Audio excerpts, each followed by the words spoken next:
Hi friends, welcome to my YouTube channel Shruti's kitchen. మనం ఈరోజు తయారు చేసుకోబోయే ఐటమ్ వచ్చేసి 2 మినిట్స్ మ్యాగీ మసాలా. దానికి కావాల్సిన పదార్థాలు 3 మిర్చి తీసుకున్నాను, 1 టమాటో తీసుకున్నాను, 3 మ్యాగీ ప్యాకెట్స్ తీసుకున్నాను. మిర్చి అండ్ టమాటో ఫైన్గా చాప్ చేసుకోవాలి. స్టవ్ ఆన్ చేసి ఒక ప్యాన్ పెట్టుకోవాలి. ఆయిల్ వేసుకొని మిర్చి ఆవాలు, జీలకర్ర, మినపప్పు, టమాటో అన్నీ వేసుకొని అవి కొంచెం రెడ్గా ఫ్రై అయ్యాక, ఎర్రగా ఫ్రై అయ్యాక 3 గ్లాస్ ఆఫ్ వాటర్ యాడ్ చేసుకోవాలి. ఇది 3 గ్లాస్ యాడ్ చేసుకోవాలని ఏం లేదు. ఒక్కొక్కరు ఒకలాగా యాడ్ చేసుకుంటారు. ఒకరు 1.5 గ్లాస్ యాడ్ చేసుకుంటారు, 1 గ్లాస్ యాడ్ చేసుకుంటారు. 1 ప్యాకెట్ ఆఫ్ మ్యాగీ మసాలాకి 1 గ్లాస్ ఆఫ్ వాటర్ సరిపోతుంది అనమాట. కొంచెం థిక్గా కావాలనుకుంటే ఎక్కువ యాడ్ చేసుకోవచ్చు. ఇవి ఇప్పుడు వాటర్ కొంచెం రోలింగ్ బాయిల్ అవ్వాలి.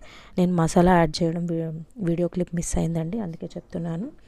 ఆ వీడియో తీయడం మర్చిపోయాను, అందుకే చెప్తున్నాను. తర్వాత అవి మ్యాగీ పక్కన పెట్టుకున్నాం కదా, అవి దాంట్లో యాడ్ చేసేసుకోవాలి. మ్యాగీ యాడ్ చేసుకున్నాక అవి కొంచెం 3 మ్యాగీ పక్కన పెట్టుకున్నాం కదా, అవి యాడ్ చేసేసుకోవాలి. 3 యాడ్ చేసేసుకోవాలి. అవి కొంచెం దగ్గరికి అయ్యాక మధ్యలో కలుపుతూ ఉండాలన్నమాట. కొంచెం ఉడుకుతుందన్నమాట. కొంచెం మధ్యలో కలుపుతూ ఉండాలి. కలపనవసరం లేదు, వాటర్ ఉంటాయి కాబట్టి మోస్ట్లీ ఏం మాడదు. దీంట్లో ఓన్లీ టమాటా, మిర్చి నేను యాడ్ చేస్తాను. నాకు కొంచెం ఇష్టం ఉండదు అనమాట, వేరే యాడ్ చేసుకోండి. చాలామంది ఏంటంటే పీస్ యాడ్ చేస్తారు, క్యారెట్, ఆలు, మన ఇష్టం, ఎవరి ఇష్టం వాళ్ళది. అది కొంచెం దగ్గరకు అయ్యాక అంతే. కొంచెం లిక్విడ్గా ఉండాలంటే కొంచెం కొద్దిసేపు ఎక్కువ ఉంచుకో, తొందరగా తీసేయని అవసరం లేదు, తొందరగా కట్ చేసే.